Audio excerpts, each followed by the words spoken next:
Hello, how are you doing today? Good, and you? Oh, I'm doing great. Why do you think you're here?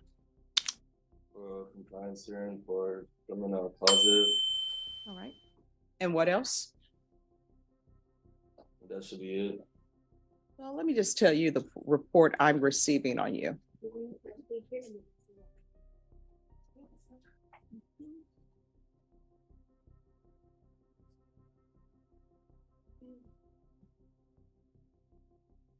All right, and this is what the probation officer is saying to me about you. And how old are you? 20. All right, you're 20. Since obtaining the probation. Boom collision. Positive for both cocaine and meth? That's not just a slip-up, that's a full crash. Imagine standing in court at 20 years old with this kind of record already. Probationer's case, when they say probationer, they're talking about you. He has shown zero to very minimal effort regarding his probation. The probationer has had issues reporting on time, reporting for field visits, testing positive for cocaine and meth, and enrolling or providing proof of employment for any remaining court-ordered programs. The probationer and I have had several discussions regarding his actions and how or what we can do to get back on track, really stressing the small actions, such as simply calling this probation officer within 24 hours after an attempted field visit or taking accountability for his action. The probationer appears to continue to struggle to grasp the severity of his circumstances and what he can do to grow and move forward with his life and the lessons he can learn on his probation path.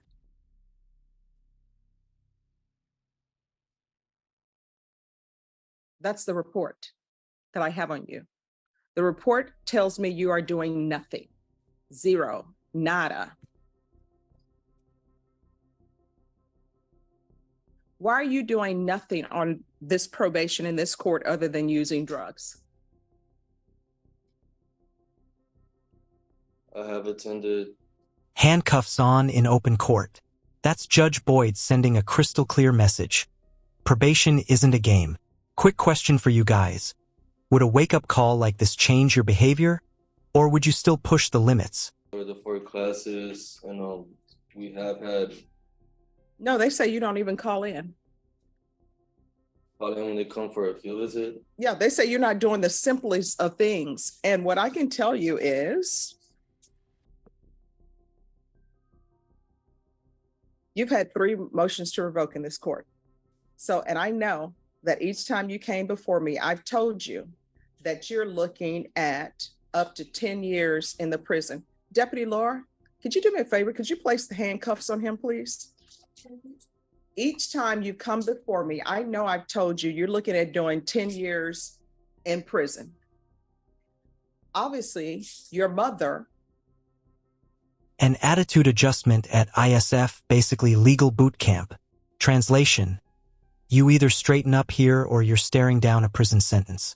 That's the last warning shot before the hammer drops. Is not laying down the law with you at home. They say that you keep saying that you work with your mom, but you don't provide any proof. I can tell you right now, I'm not going to allow you to work with your mom because I don't know if your mom is actually having you work with her. So you're going to ISF. And the reason why I'm sending you to ISF is because you need an attitude adjustment. You understand? Now, if you don't want to sign to go to ISF, you don't have to sign for it. What will end up happening is a motion to revoke will be filed. So which would you prefer? ISF, Your Honor. All right. So he wants to go to ISF, and if you could put him in ISF cognitive. Your Honor, so we, the recommendation was for local ISF. Okay. Your All right. All right. So you're going to go to local ISF. This is the last time we're going to have this conversation with you following rules. Obviously, your mom is not laying down the law with you. So you're not going to be allowed to work with your mom. You're going to have to get a job with a different employer, because if you get a job with a different employer, that employer If you don't report, they're not going to pay you. They're not going to call the court and say, oh yeah, he reported for work if you did not. Do you understand? Yes, Your Honor. All right. Do you want to go to prison? No, Your Honor. All right. If you want to go to prison, I will get an attorney appointed to you and you can go to prison and I'll send you to prison. How old are you? 20 years old. All right. You're 20. You're going to have to start doing better. Do you have children? No. That's a good thing. Probation, this is serious. And I hope I'm getting your attention because we're not going to have a conversation again where you're not doing anything. You understand? Yes, Your Honor. Now, is there anything else you need to be successful on this probation? No, it shouldn't be. All right. Do not come back here again where you are not doing anything. You understand? Yes, Your Honor. I keep an open mind on everything, but we are not going to have any more compliance hearings with you. If I get a report and it appears that everything is in order, a motion to revoke is going to be filed. When a motion to revoke is filed, what ends up happening is a warrant is issued for your arrest and you will be picked up wherever you may be.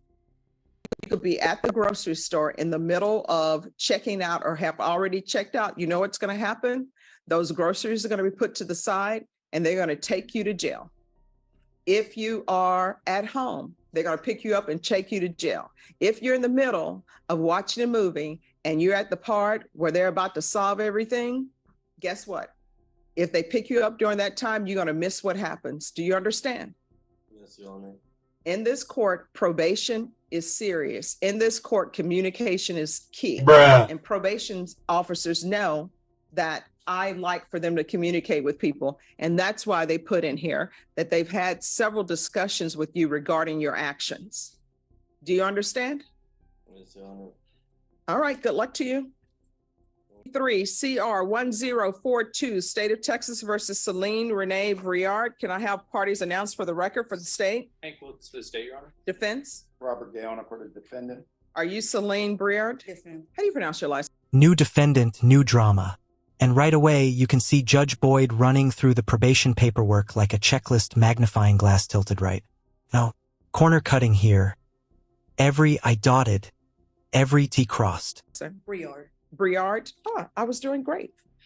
Counsel, I'm showing you the discovery acknowledgement. Have you received all the discovery in this case and did you review it with your client? Yes, Your Honor. Court will find that the state is in compliance with discovery. Ms. Briard, I'm showing you what's entitled application for probation.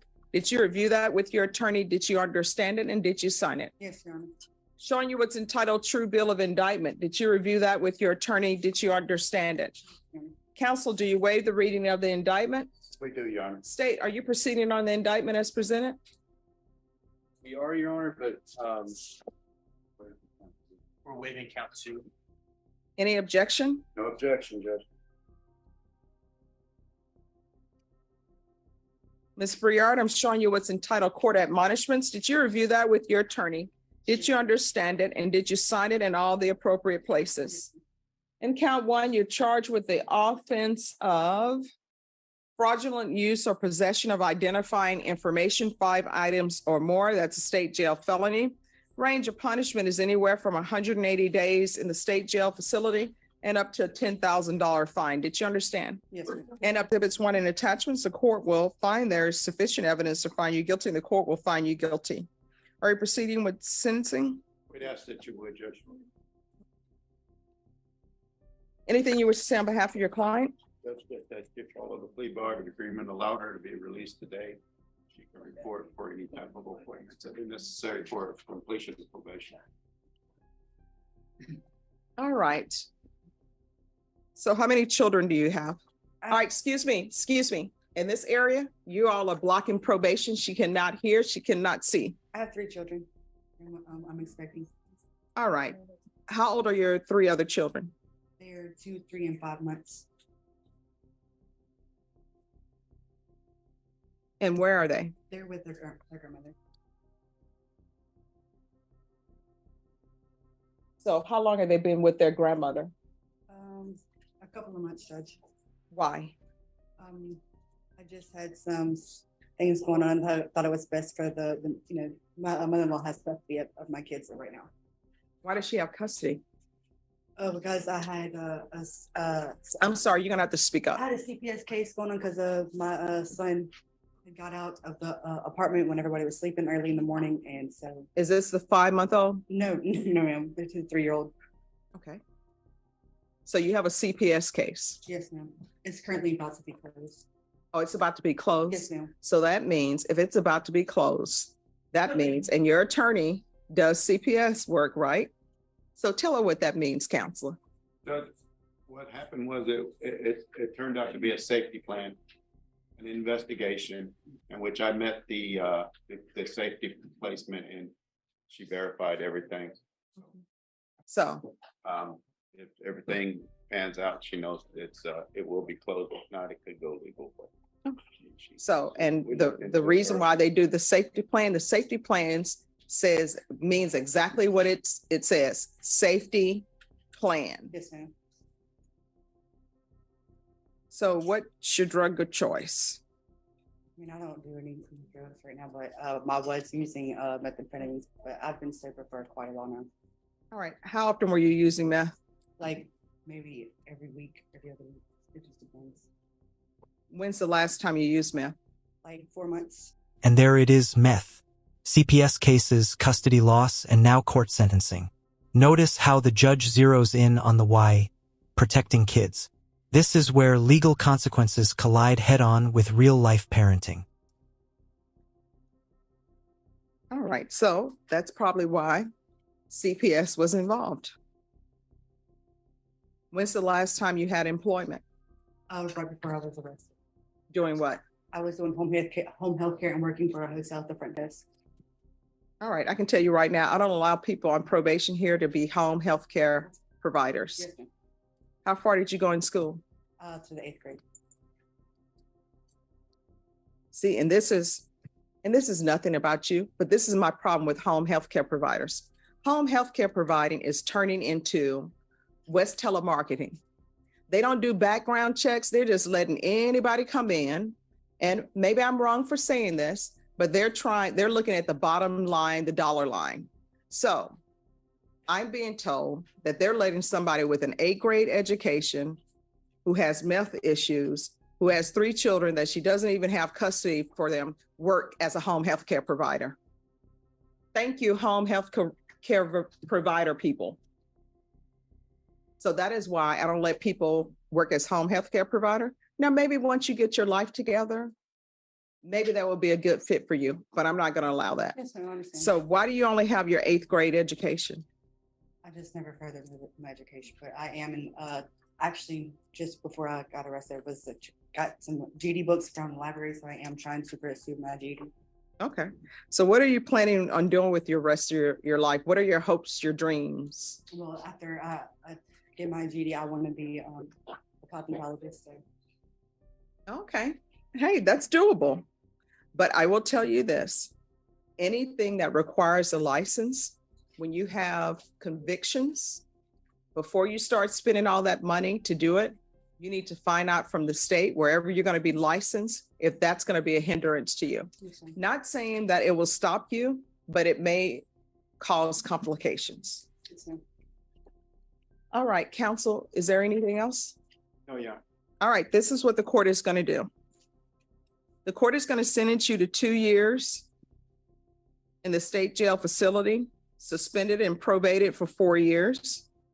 There's a $500 fine that will be probated. There's to be 200 hours of community service restitution. I'm going to ask for parenting classes.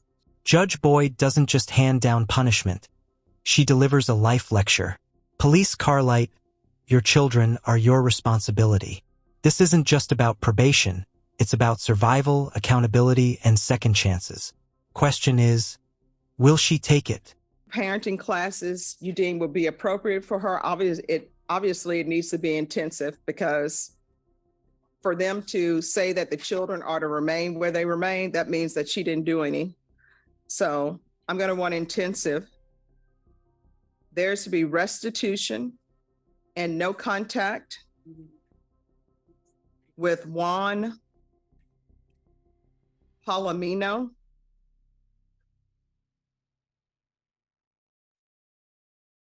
There's to be no unsupervised contact with minors. There's to be proof of employment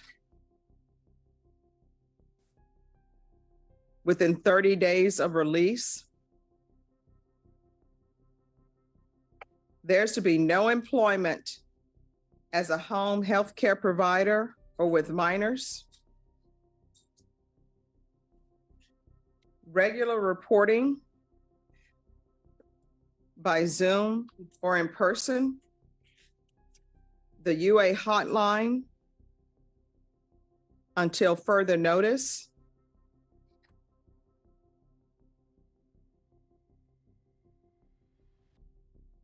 Field visits one time per month until further notice. TAP evaluation in custody. Follow all TAP recommendations. If TAP is recommending outpatient treatment, then I'm going to want intensive outpatient treatment. If they are recommending inpatient treatment, then she can do intensive treatment and do a referral to felony drug court. I know that felony drug court is full, but maybe she can be placed on the wait list if they are recommending inpatient treatment for her. Probation, is there anything else she needs? Yes. All right, is there anything else you need from the court in order to be successful? No, ma'am. Judge, she'd like to know how much longer or how long she would be waiting for that TAP evaluation since you ordered it in custody. Yes. Up to 2 weeks. Up to 2 weeks. Okay, thank you. All right, I'm going to show you what's entitled Trial Court Certification of Defendant's Rights to Appeal. Did you review that with your attorney? Did you understand it and did you sign it? Yes, ma'am. All right, because this is a plea bargaining agreement, because I followed your plea bargaining agreement, because you waived your right to appeal, you do not have the court's permission to appeal. Because this is a felony conviction, you're not allowed to own or possess any weapons or ammunition. If you have a question over what a weapon or ammunition is, you'll need to speak to an attorney. Do you understand? Yes, ma'am. All right, so here's the thing. Those 3 children, those are your children. It's not the grandparents' child. The grandparents are just supposed to be grandparents to children. They're not supposed to be raising more children, which is raising your children. You cannot have children and then tell them to go to Travis Park and say, you're on your own. And there is no reason a child should be able to get out of your house and you not know about it, and they're that age. So many things could have happened to your child when they got out of the house. Could have been hit by a car. And guess what? People can't see children that age because they're tiny and they're small. Somebody could have picked them up. And guess what? There's a reason we have indecency with a child cases in this court. Anything could have happened to your child. And when you're using drugs and you're pregnant, whatever you're using, your child is using too. So if you don't think a baby should be smoking a cigarette, you shouldn't be smoking a cigarette, because guess what? When you're carrying a child and you're smoking a cigarette, your baby's smoking a cigarette. If you don't think a child should be doing alcohol, when you're drinking alcohol, your baby's drinking alcohol. You're going to have to start making better choices. You understand? Yes, ma'am. Good luck to you. Thank you.